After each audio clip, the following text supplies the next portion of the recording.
Study notes for week 4, Advanced Pharm Psych. Depression.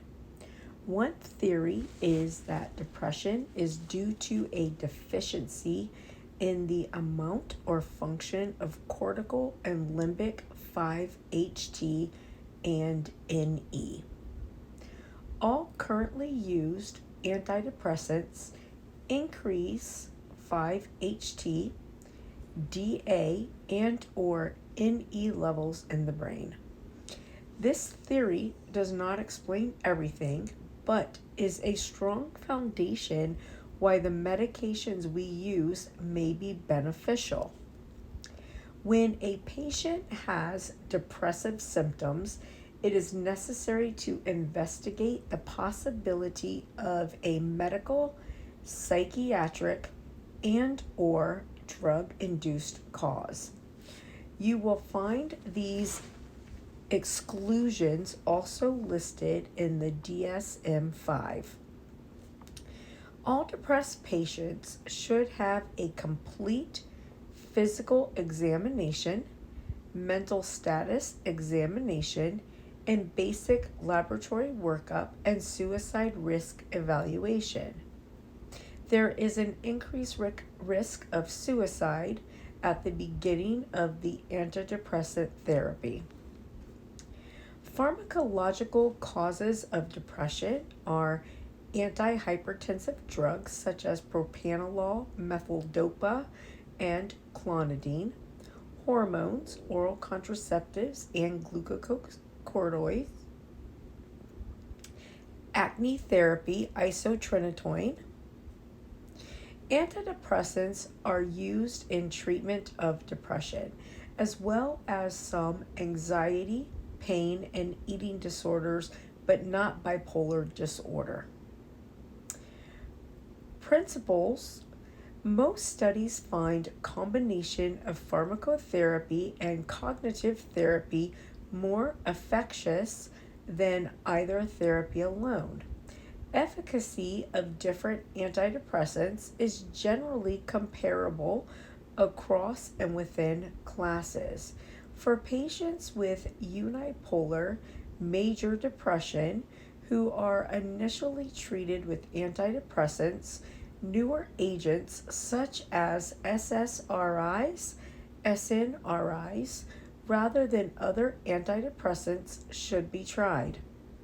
It is critical to take into account patient-specific factors such as prior response to a given class of medication, tolerability of adverse effects, comorbid conditions such as avoiding anticholinergics in glaucoma or BPH, and avoiding bupropion in seizure disorders, etc. All antidepressants take 4 to 6 weeks to achieve their full effect. Adequate trial is necessary prior to making changes.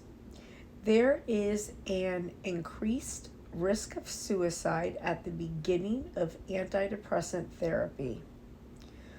Potential for withdrawal symptoms with abrupt discontinuation.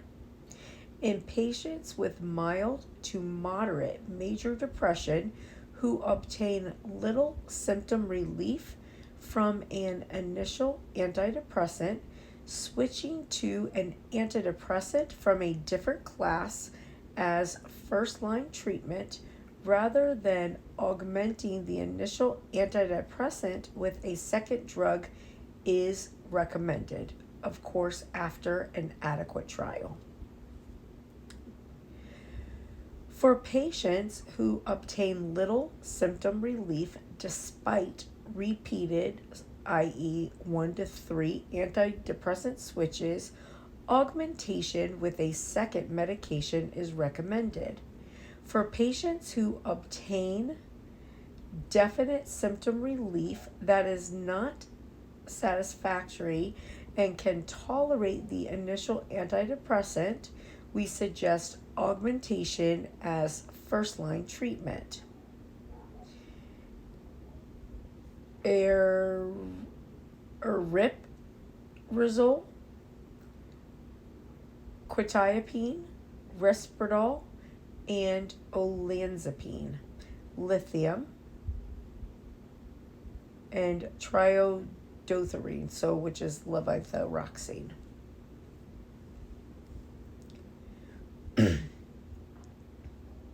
So this is the Texas Medication Algorithm Project.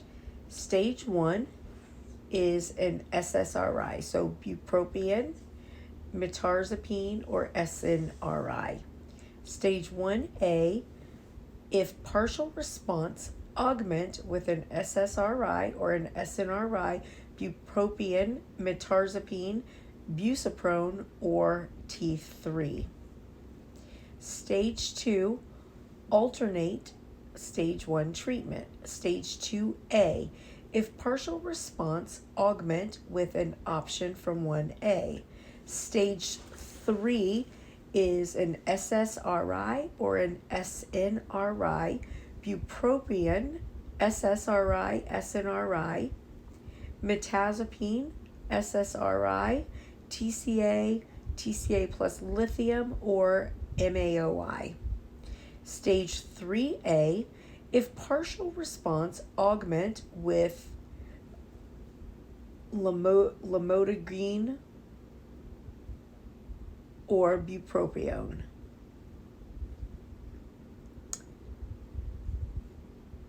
Mirtazapine or a D2 agonist.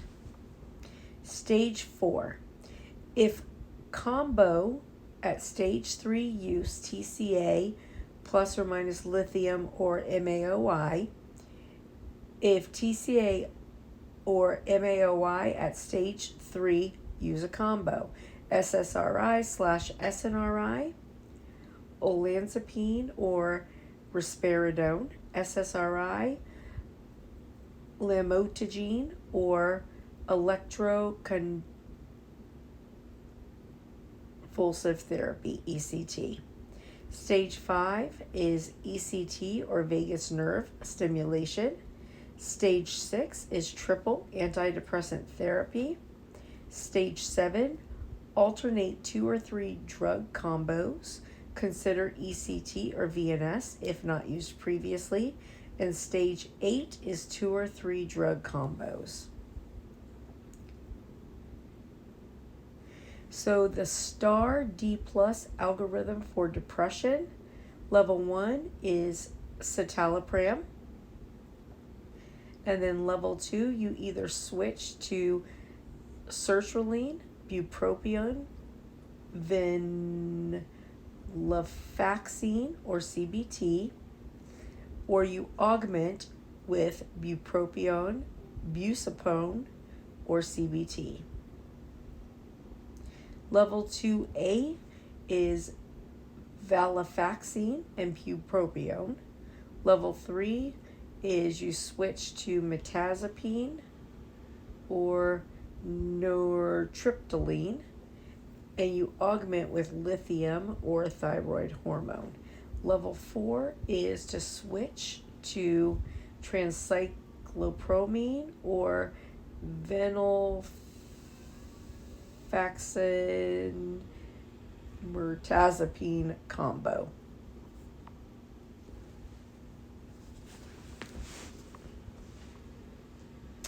SSRIs, selective serotonin reuptake inhibitor.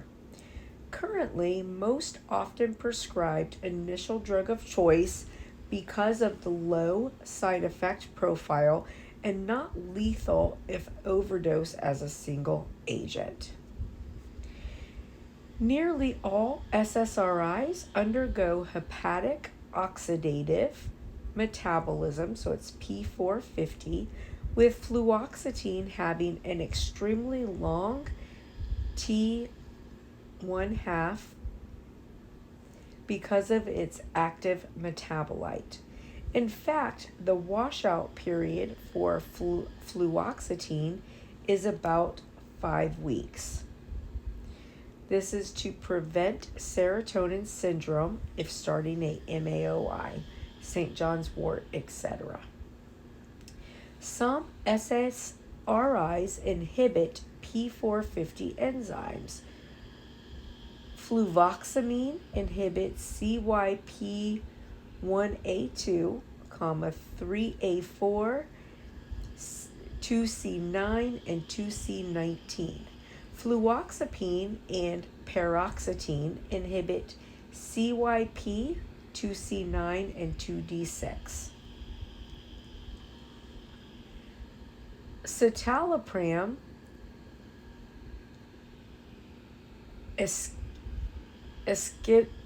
escitalopram, and sertraline do not block P450 enzymes. They're generally well tolerated, may be associated with nausea, vomiting, weight gain, especially paroxetine. 30 to 40% of patients report loss of libido, delayed orgasm, or diminished arousal. It has a class effect. Fluoxetine and TCAs have greatest reproductive safety. SNRIs, serotonin norepinephrine reuptake inhibitor. SNRIs block both SERT and NET, the reuptake of serotonin and norepinephrine. Examples include venlafaxine, duloxetine, desvenlafaxine. Similar indications and side effect profile to SSRIs with different MOAs. Higher doses of some agents, venlafaxine, may be associated with increases in systolic blood pressure, but not seen with others such as duloxetine. Not only indicated in MDD, so major depressive disorder, but also used in treatment of chronic pain disorders, including neuropathies and fibromyalgia, generalized anxiety, stress urinary incontinence, such as duloxetine, and vasomotor symptoms of menopause. TCAs, tricyclic antidepressants. Because of their side effects and potential for lethal overdose, even if taken alone, TCAs have essentially been replaced, i.e., not initial therapy, by SSRIs and SNRIs as the first choice of treatment for depression. They are still used in refractory cases and for other indications, enuresis, migraine prophylaxis, neuropathies, etc. Significant anticholinergic effects: anti-SLUD, so salivation, lacrimation, urination, and defecation.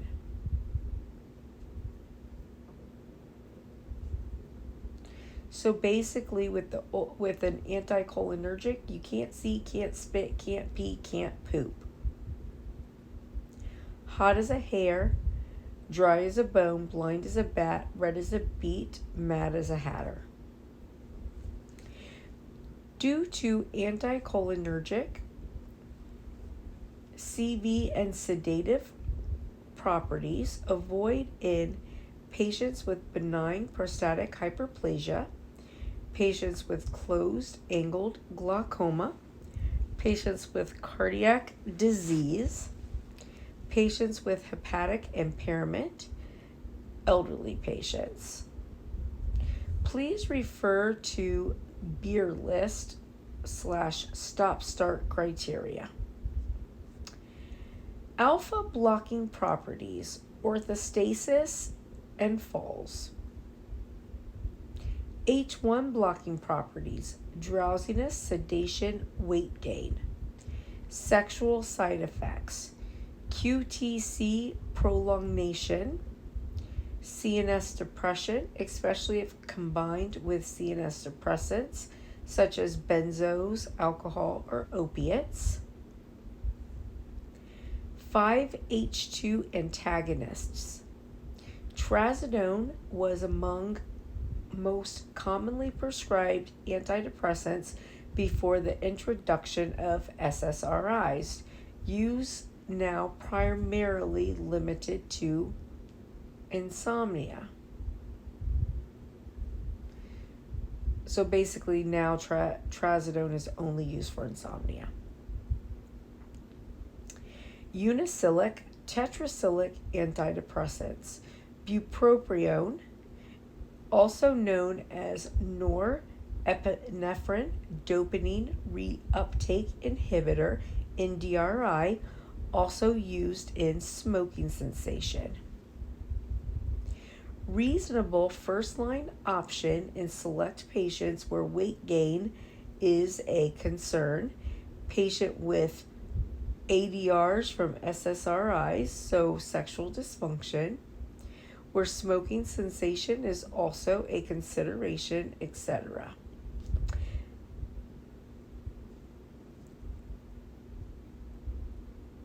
The treatment for tobacco use is in Dynamed. Let me see if I can pull that.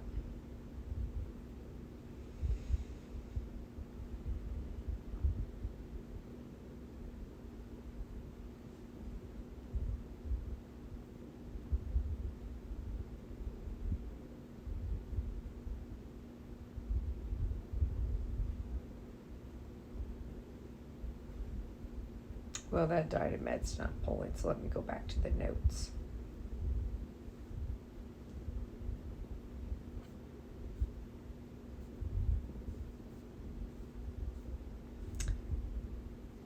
So we do need to make sure, though, that we know the treatment for tobacco use. Active metabolites, including amphetamine-like compounds. Note side effects in relation to this fact, and yes, this will cause a positive urine test. Oh, I didn't know that. So bupropion will cause a positive drug test of amphetamine. CNS stimulant effects such as decreased appetite, anorexia, insomnia, agitation, tremor, and seizures. It may not be a good choice for monotherapy if anxiety is part of the clinical picture.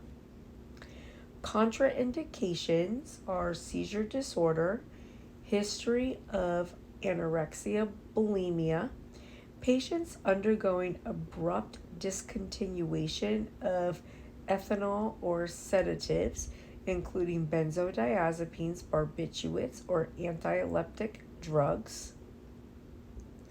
And this is because bupropion lowers seizure threshold. Very low likelihood of sexual dysfunction, sometimes used as add-on therapy to offset the sexual dysfunction caused by other antidepressants or in place of other antidepressants. Mirtazapine. It's a blockade of 5-HT2A, 5-HT2C, and 5-HT3 receptors. Also blockade of H1 receptors and presynaptic A2 adrenoreceptors. It's a good choice if weight loss part of the clinical picture and weight gain is desired. Significant sedative effects, weight gain, dizziness. It does not cause sexual dysfunction. MAOIs, monoamine oxidase inhibitors.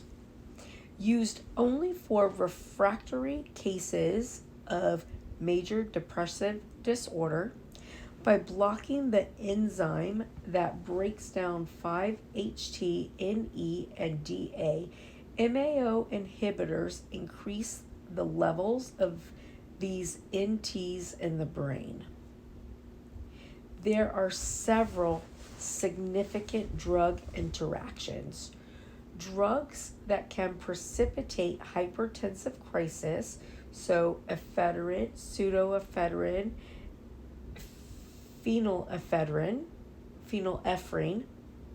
serotonin syndrome with other antidepressants, narcotics, analgesics, especially Demerol, St. John's wort, linezolid, which is Zyvox.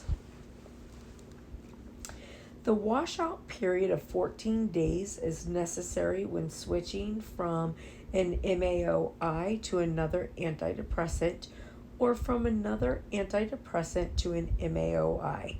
A 5-week washout when switching from fluoxetine to an MAOI. Food-drug interactions precipitating hypertensive crisis. The wine and cheese reaction.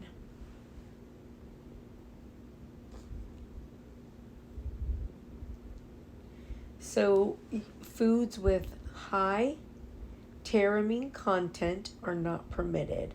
So age-mature cheeses, smoked pickled meats, aged fermented meats, yeast extracts, red wines, Italian broad beans, cheddar, blue, Swiss, herring, sausage, corned beef, smoked fish or poultry, salami, pepperoni, chicken or beef liver plate, game fish or poultry, brewer's yeast, Chianti, Burgundy, sherry, vermouth, or fava beans. Moderate tyramine content, limited amounts allowed.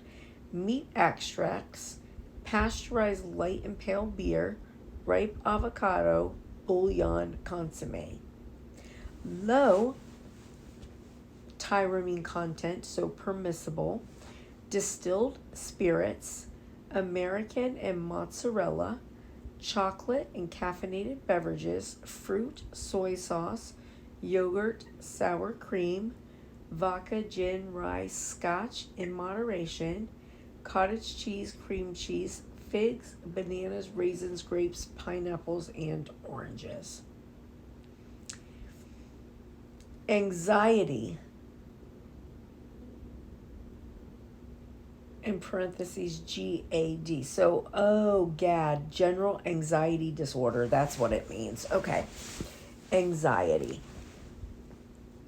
Anxiety, excessive anxiety or difficult to control worry, occurring more days than not for at least 6 months. After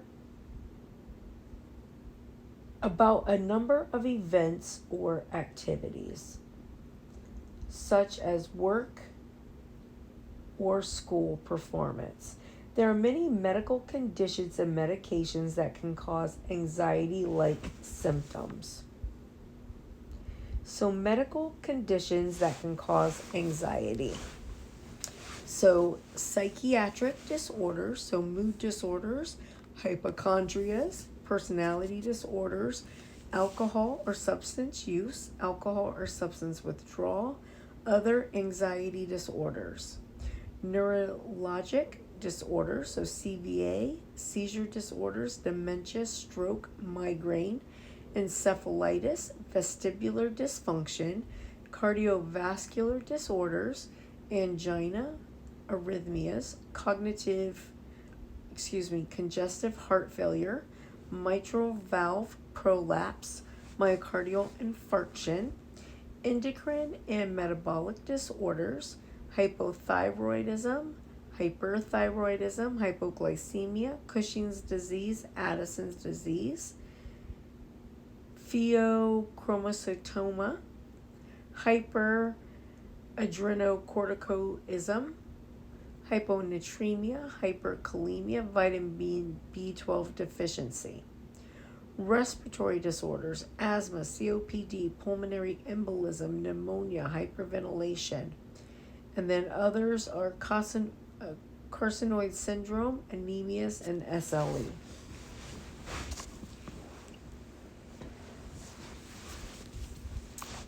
Medications associated with anxiety symptoms. Anticonvulsants such as carbamazepine and ethosuximide. Antidepressants such as bupropion, SSRIs, SNRIs, TCAs. Antihypertensives, felodipine. Antimicrobials, cephalosporins, ofloxacin,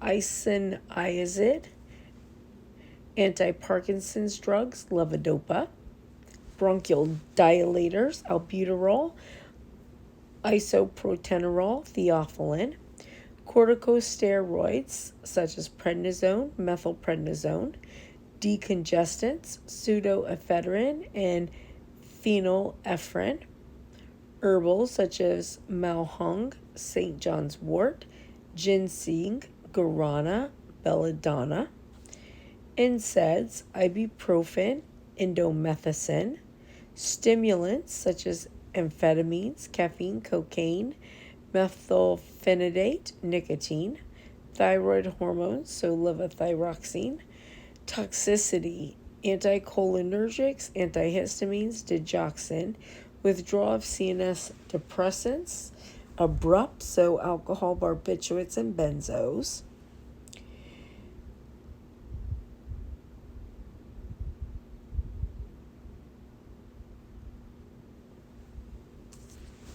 So under the chart, he has COPD, CVA, SLE, and then CNS, central nervous system. It said SNRIs, SSRIs, TCA.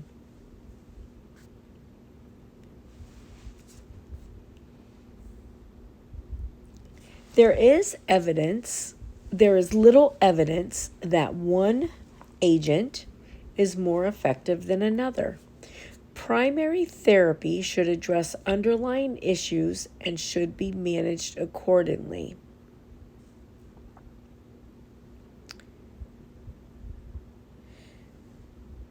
So, medications. We've got the generic name is escitalopram, brand name's Lexapro. Initial dose is 10 milligrams. The target dose is 10 to 20 milligrams. Adverse effect, insomnia, fatigue, decreased libido, ejaculation disorders. The next one is paroxetine, which is Paxil. 20 milligrams for your initial dose. Your target dose is 20 to 50 milligrams. And side effects would be fatigue, decreased libido, ejaculation disorders, asthenia. And then the next one would be sertraline,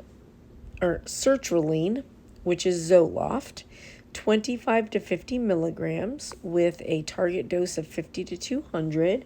And then side effects are insomnia, fatigue, and ejaculation disorders. Citalopram, sertraline, fluvoxamine, and fluoxetine are not FDA approved for the treatment of general anxiety disorder. However, the efficacy of SSRIs and GAD appears to be a class effect, and there are uncontrolled data to support the use of all SSRIs in the pharmacotherapy of GAD.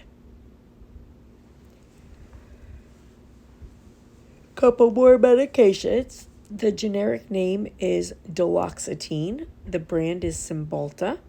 Initial dose is 30 to 60 milligrams. Target dose is 60 to 120 milligrams. Adverse effects are dry mouth, constipation, insomnia, fatigue, and decreased libido. Venlafaxine XR, which is Effexor. Initial dose is 37.5 to 75 milligrams. Target dose is 75 to 225 milligrams. Reactions: dry mouth, fatigue, systolic hypertension. Generally, treatment of GAD should be considered for at least 1 year. BZDs, I don't know what that means. Most prescribed agents for the acute treatment of anxiety and in conditions such as depression when there is an anxious component, so bridge therapy. Efficacy is similar among the available agents. Use of BZDs should be limited to short-term 2 to 6 weeks until other therapies, SSRI, takes effect. Benzodiazepine tapering, 25% per week reduction until 50% of dose is reached, then decrease by 1/8 every 4 to 7 days. Greater than 8 weeks of therapy, 2 to 3 week taper. Greater than 6 months of therapy, a 4 to 8 week taper. Greater than 1 year of therapy, 2 to 4 month slow taper. Should not be used in patients with past or current substance and alcohol abuse or dependence. Prefer those agents with longer half-life due to better coverage of anxiety. This is not the same in elderly patients as for insomnia. Oh, BZDs, benzodiazepines. Duh, now I get it. BZDs, he does too many just letters for things. BZDs may paradoxically produce an increase in irritability and aggression in some individuals, particularly if short-acting drugs are given, triazolam. Benzodiazepines shown to affect memory can produce anterograde amnesia, i.e. a loss of a memory for events occurring forward in time. Following the ingestion of benzodiazepine, short-term memory is not affected, but long-term memory is impaired. Caution. Patients are often prescribed benzodiazepines for different reasons, muscle spasm, anxiety, insomnia, etc., by different providers. Always be aware of potential therapeutic duplications. All benzodiazepines are lipid soluble, easy access to the CNS, and can cause profound CNS depression, especially if combined with another CNS depressant. Efficacy is similar between different agents. The duration of action. Short-acting is alprazolam and triazolam. Intermediate-acting lorazepam and oxazepam. Long-acting is diazepam, flurazepam, and chlordiazepoxide. The half-lives of these parent compound and active metabolites are extensive, up to 100 hours, and can accumulate, so avoid in the elderly. Bold-face drugs available for clinical use in various countries. If two bold-face are linked, such as diazepam and temazepam, the second is an active metabolite of the first compound. Note, those with short half-lives and those which are conjugated have no active metabolites.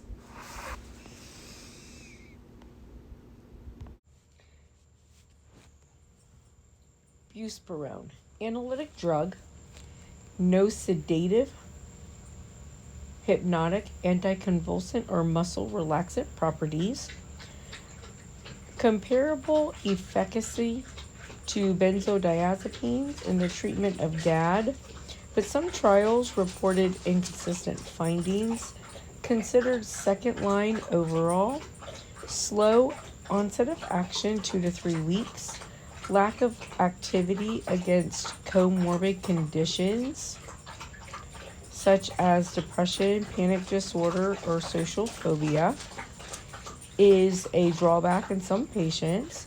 Abrupt discontinuation of buspirone does not cause withdrawal effects as seen in benzodiazepines.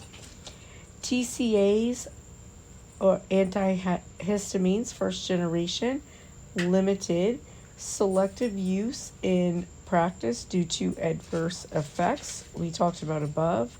Tricyclic antidepressants, TCAs, agents, imipramine, which is tofranil, nortriptyline, which is Pamelor, amitriptyline, which is Elavil, doxepin, which is Sinequin. It is equivalent to benzodiazepines in anxiolytic effect, anticholinergic, decreased seizure threshold, cardiotoxicity, orthostatic hypotension. Antihistamines, first generation, hydroxyzine, which is Atarax or Visceral, second line therapy due to adverse effects and limited efficacy, but commonly used in the primary care setting. Adverse effects, anticholinergic, sedation within 30 minutes. Should be avoided in elderly population. Pregabalin, which is Lyrica or gabapentin, Neurontin, second line therapy, not approved in US for GAD, first line in evidence-based guidelines in Europe. Efficacy similar to lorazepam, alprazolam, and venlafaxine. Adverse effects, sedation, dizziness, dry mouth, abnormal thinking, difficulty concentrating. B, adrenergic antagonists, such as propranolol, may be helpful in patients with physical symptoms, such as palpitations and other cardiovascular complaints, but are not effective for the treatment of GAD. Insomnia. Proper sleep hygiene should be encouraged. Basic principles for the rational treatment of insomnia are used to lowest effective dose. Use intermittent dosing 2 to 3 nights per week or short term 2 to 3 weeks at a time. Discontinue after slow taper if the patient has been taking it regularly, and use agents with short and or intermediate half-life to minimize daytime sedation. The dosage, pharmacokinetic properties, and risk-benefit ratios are the key factors in selecting the most appropriate medication. Choice of agents should be based on alleviating particular sleep problems, such as difficulty falling asleep, decreased TST, early awakening, etc. Short-acting agents are recommended for patients with difficulty falling asleep, while intermediate-acting drugs are indicated for problems with sleep maintenance. Examples of short-acting medications. Duration of effect is equal to or less than 8 hours. Include zolpidem, zolpidem, trizolam, lorazepam, and ramelteon. Short-acting agents taken at bedtime can result in both early morning awakening and rebound insomnia in the following night. May be beneficial if intermediate or longer acting agents result in hangover or excessive daytime or morning sedation. Good choice when sleep induction. Examples of longer acting medications include zolpidem extended release, S-zopiclone, temazepam, istazolam, used for sleep maintenance.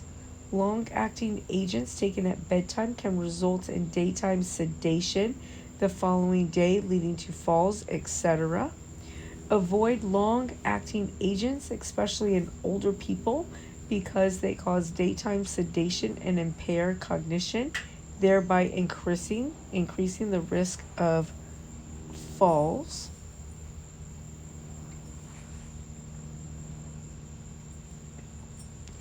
Influence of manual skills such as driving performance due to drowsiness, confusion, amnesia, and impaired coordination. Enhancement of depressant actions of other drugs in more than an additive way. Caution and close monitoring is needed in the administration of hypnotics to older people and to patients with hepatic, renal, or pulmonary disease. Treatment of insomnia in older adults requires careful attention to the role of medical, neurologic, sleep, and psychiatric comorbidities.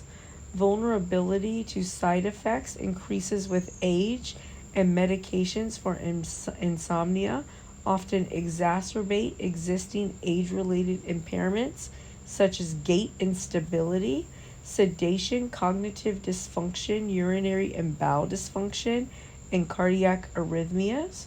Older adults may have slower drug metabolism, and thus maximum and next day serum concentrations will be increased. 5 benzodiazepines marketed for insomnia: flurazepam, triazolam, temazepam, estazolopam, clozapam.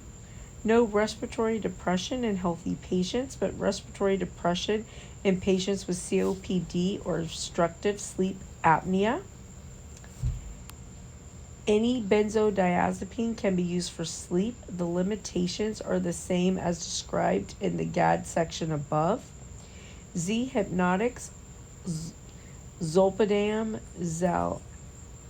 zaleplon, escoplenone act on benzodiazepine receptors similar to traditional benzodiazepines. No effect on sleep architecture. Minimal rebound insomnia. No anticonvulsant or muscle relaxing properties as do typical benzodiazepines. Suvorexant blocks the binding of weight-promoting neuropeptides, orexin A and orexin B to receptors. OXIR and OX2R, which is thought to suppress wake drive. Increased levels in women and obese patients, and increased risk for hazardous sleep-related activities such as sleep driving, cooking, and eating food.